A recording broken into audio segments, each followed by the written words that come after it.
4, is that right? We have a good time so far? That's why I'm saying it's kind of weird doing comedy without alcohol, so I just want to see how you guys are doing. Alright, this guy, next guy needs no alcohol. You see him all over, social media, Mr. Show. Let's start clapping right now. Burger News, everyone!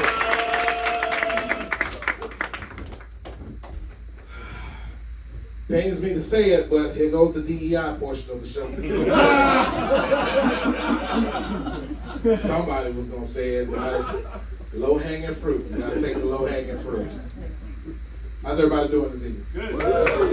Good to hear everybody live, healthy. That's what's important. Now, I'm going to talk about some black shit, but, before I do that, low-hanging fruit. I'm going to take the low-hanging. It's about 4 of us in this motherfucker. I'm going to take 4.5. The young lady's hair kind of curly. Am I right? You still a sister, sweetheart. Don't let me take it away from you. They took The Rock away from us. The Rock was a Negro until he won the championship. Now they're like, he's Samoan. Fuck! His daddy is Rocky Johnson. That's the nigga. Okay? Just as sure as he got razor bumps, that's the nigga. I'm married with 4 beautiful kids. Yes. My hot wife's in the corner. She's the one that did the production. I was just there.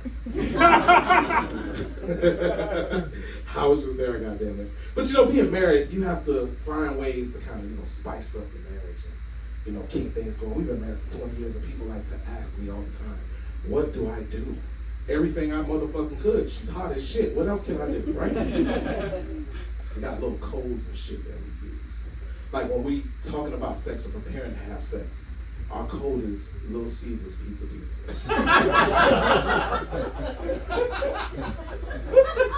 Because, these kids are fucking smart. These kids got Google, they got fucking ChatGPT. You gotta find something.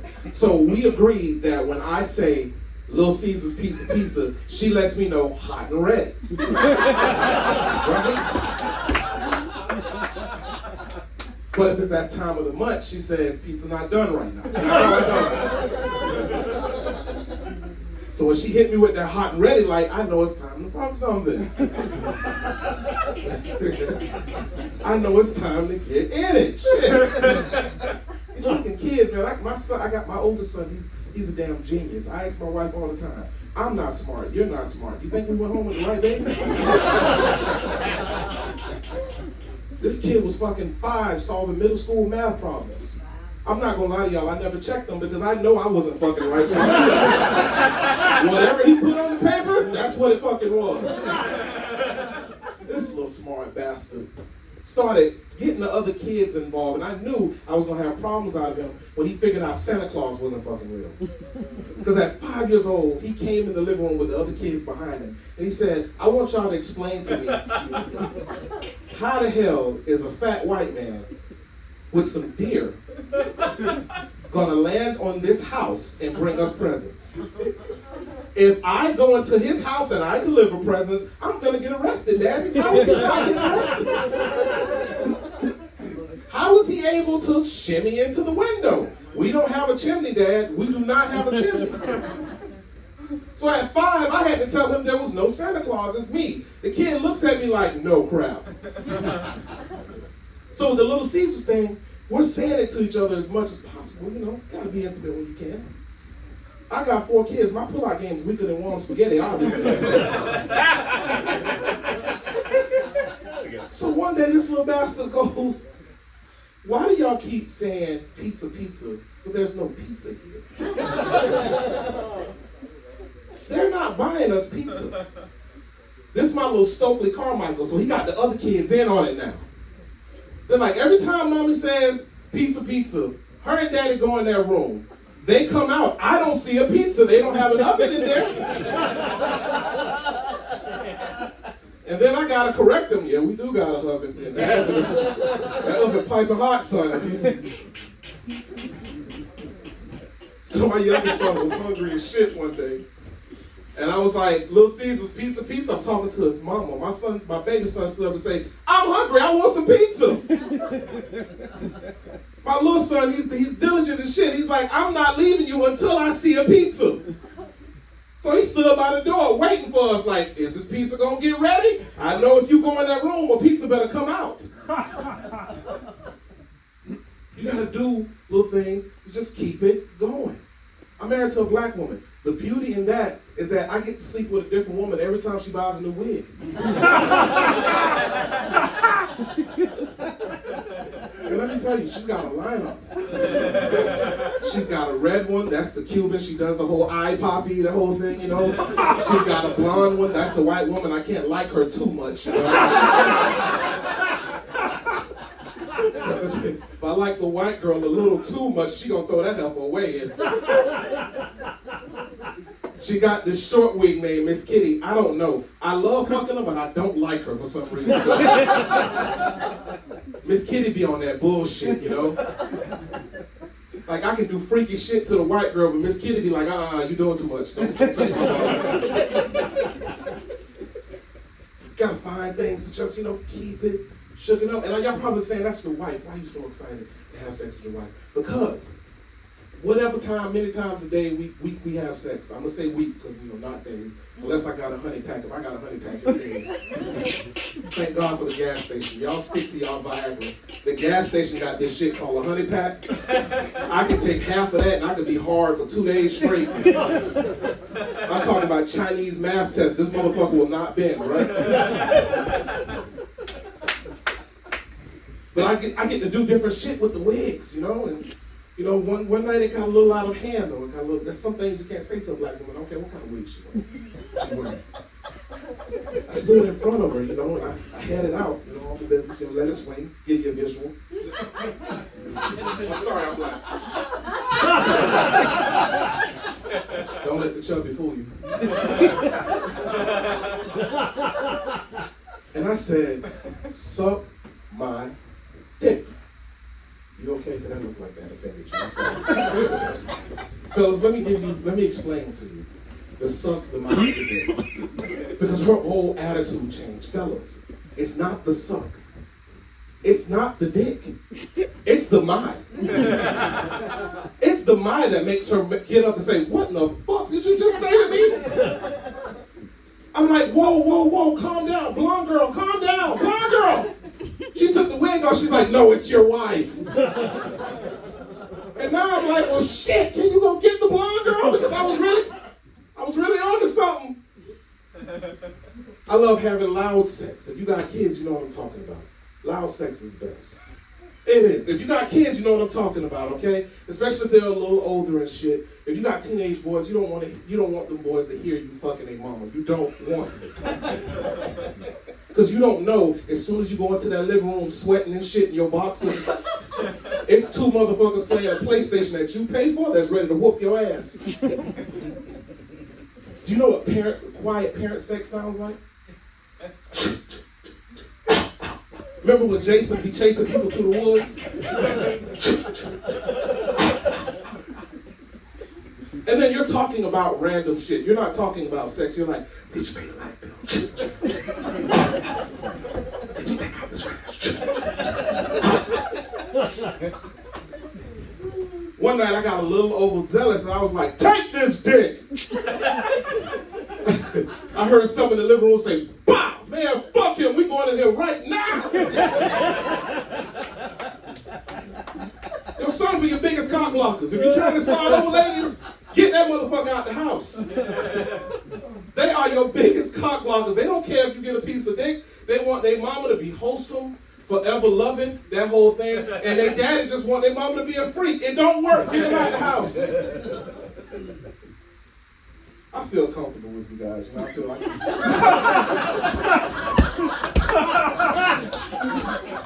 because I was, coming in here, man, I seen people walking in, and I was like, okay, gotta do this joke, can't do this joke. Nah, fuck that, I'm letting it all hang out. Everybody's complaining about everything that's going on in the nation right now. Some people complaining, some people happy. I don't give a fuck what side you're on. I just want to tell you my story. I did, in fact, wanted to see a woman president. Here's the reason why. Never mind all the politics behind it. I want to see a woman president because I know one thing. Madam President is going to walk into an office and she's going to do a neck roll. And I don't give a fuck who you are. Putin, Canada, Mexico. When that neck roll happened, let's talk about it, please. Let's just talk about it. We don't want no problems. That's what I wanted to see. I got a neighbor a couple houses down. The neighbor's Russian, right? I had some experience with working with Russian people. Very blunt. They're gonna tell you how they feel, whether you like it or fucking not. Just like Haitians. Russians and Haitians should get along like fucking brothers and sisters. If you ask a Russian, do you think I'm fat? Why do you ask me this? Of course. You ask a Haitian, do you think, yes, you're too fat. I don't know why you ask me. It's sick.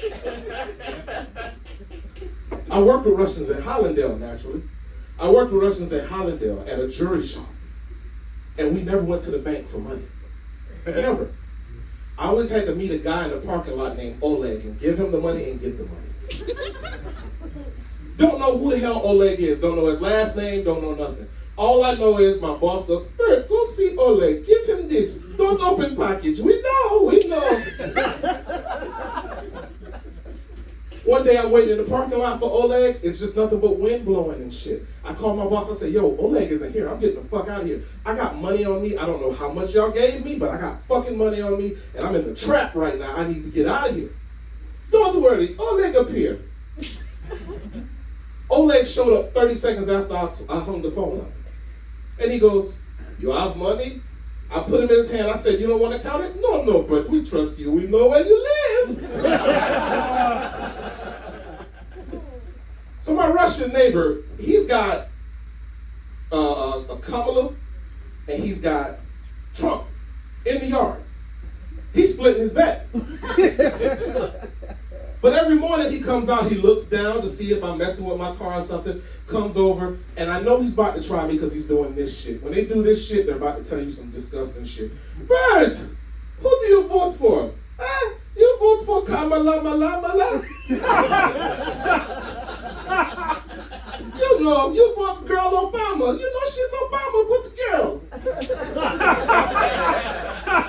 Looks like Obama, but tits, I like her. When she lost, I could hear him in stereo down the street. Bert, you come outside yet? What happened to Kamala? Bert, she lose. Girl Obama, nobody wants girl Obama. We can let that out. Now, I understand. We can let that out. We're going through it together now. It don't matter who you voted for. We're going through that shit together now. Let's just get through it. All right, it's either going to be 4 years of happiness for you rich folks or 4 years of shit for us poor people. Okay? You're going to know if you're on either side. If you're happy about this, you're possibly rich. If you're sad, meet me in the parking lot. Let's tell some poor stories because I got some for your ass. Watch a lot of television too. You know one of my favorite shows? My 600-Pound Life. Yeah, I know. But I watch it just to make sure I'm not getting close. Why in the fuck are you taking Ozempic? Watch 2 episodes of My 600-Pound Life. You won't stop at Wendy's no fucking more, I promise you. But I can't understand for the life of me. They always have a partner. They always have a partner that's way skinnier than them. At what point in your dating life did you decide, you know what? I want a flatbed truck.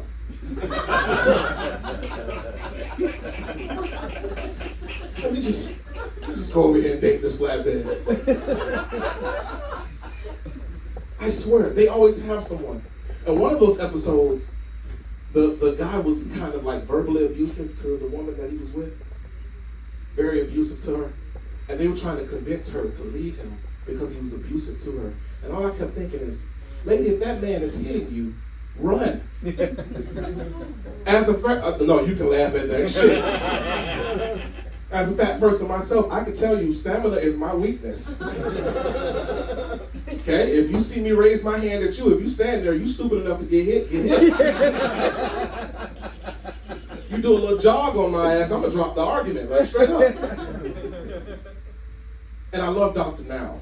when he walks in and he's got that chart. There's never anything positive on that fucking chart for anybody. Nobody is healthy on that fucking chart because he holds it out and he's like, yeah, I see that you have 4 jelly donuts and you have a Big Mac yesterday. You're supposed to be on diet. Why are you not on diet?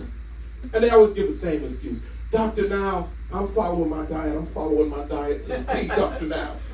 Doctor, now, I had 1 Snickers because I need it for my blood sugar. They're telling the doctor they need the Snickers for their blood sugar, right? I don't know about y'all, but if somebody has to take me to a doctor's appointment in a fucking U-Haul minivan, I'm I am goddamn done. That is it. I don't want no donut, no cruller, none of that shit. The other show that I love watching First 48, but not the Miami version. Because Miami don't snitch. They don't snitch. They never find the killer in Miami. Never. Never find the killer in Miami. It doesn't matter if they have all the damn evidence. They interview everybody, the killer's still not found by the end of the damn show. Because you know why Cubans don't snitch? Because they always want to interview the Cubans. I don't know why. It doesn't matter who died on the First 48. There's always a random Cuban going, Pablo, I see that guy. Pew, pew, pew, pew. Who killed him? Pero I don't know, Pablo. I don't know. They said black guy, Pablo. They said Lucky. I know Lucky. He Lucky. Pablo, I see the guy. He come through. Pew, pew, pew. I say, oh no, I don't. And the thing about Miami, people that live in Miami, they will walk outside, see a dead body, and step right over it like, oh, that's muerte. Oh, no, I have to go to work. Come out. They never solved the fucking crime, so they're interviewing him right now. They say, tell me what he looks like. Hey, I don't know. He's a tall guy, you know, a blackie. A Chevy Monte Carlo rims. I hear the music say boom, boom, boom, boom, boom. Pero I don't know, Pablo. Pew, pew, everybody dead. By the time they catch the killer, it's a 5'2" white guy. Bullshit. I'm going to tell you something else, too. I'm going to give you some more relationship advice. If you're in your 40s, don't watch porn. No, you're wasting your fucking time. You're wasting your fucking time. You know how to fuck. All you came with was all you came with. You can't do none of that shit. You can't. Especially if you got a wife that won't let you watch that shit in peace. Do you ever watch porn with your wife and she say something dumb as fuck and you just wish to God that she says something like, take it out and let me do what I can do. Put it in my ear, put it in my... You know that shit. You know what I'm talking about. Y'all young. Y'all probably gonna fuck like a motherfucker when you leave it. You know what I'm talking about. She gonna say all that nasty shit. In her 40s, none of it. Don't put that shit in my hair! Don't stop it, shit! I'm sitting here watching a porn and this dude is tearing this lady to high hell. I'm talking about he is whamming her ass. The man got like 12 feet of dick. I ain't never seen that before. You know how you see somebody in porn and their dick is bigger than yours and you like, fuck! Not this time. I was like, give it to her ass, bro. Give it to her. They had the right scenario, the right setup. You know, he's the gardener, black guy, which is off by a fucking yard.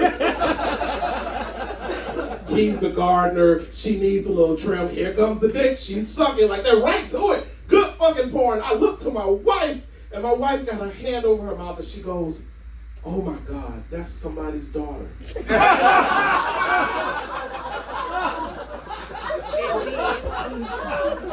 That's one of those moments when it's from here to here. And you're doing all you can now, like, bro, please, bro. It's over now. It's done. It's done. Okay? I'm going to tell y'all a real quick story. I don't know, Apostle, I'm good because I see I'm good. 5 is fine. 5? Okay, 5 is fine. All right. Hallelujah. Praise God. They gave DEI 5 more. Nobody say these guys are racist. Nobody. God damn it. Oh, that shit hurt your feelings though. Like, don't watch porn with your woman. Don't do it. Because she ain't going to do none of that shit. None of it. You got, and timing is everything in your 40s, because now you got to be respectful of her body changing and your body changing. You ain't got a hard dick all the time. I'm just gonna tell it like, I'm just gonna tell it like it is. If your shit don't work the way it's supposed to work, don't have a threesome. I never have a threesome with my wife. I know, cause I'm afraid of a few things.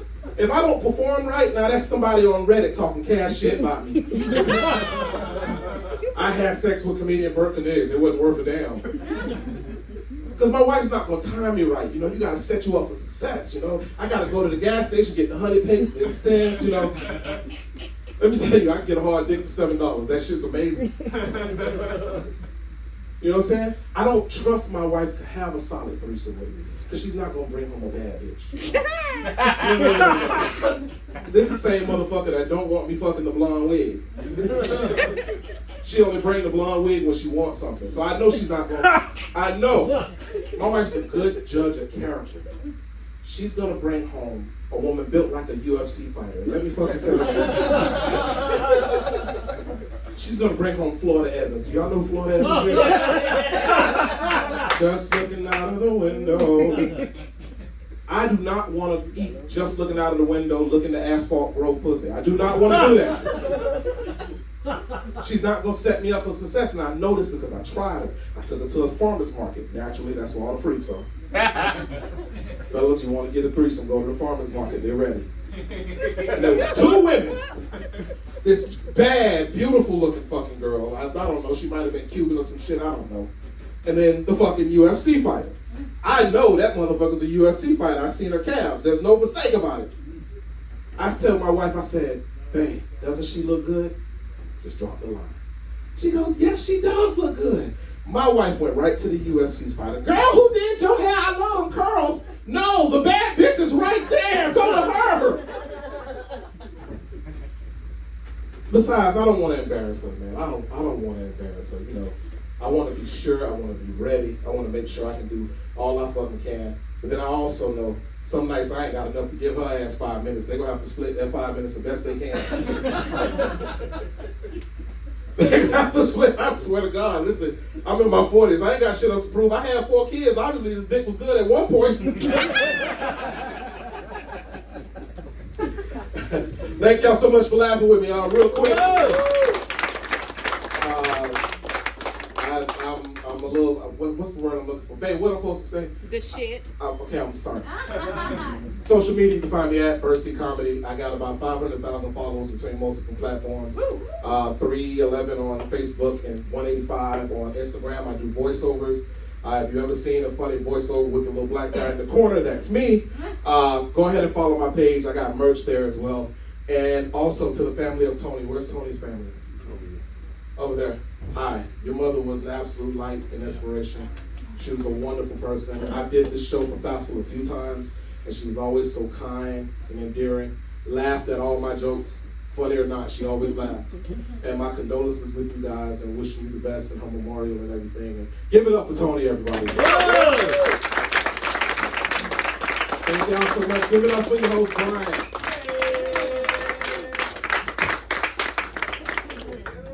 Come on, give it up for her.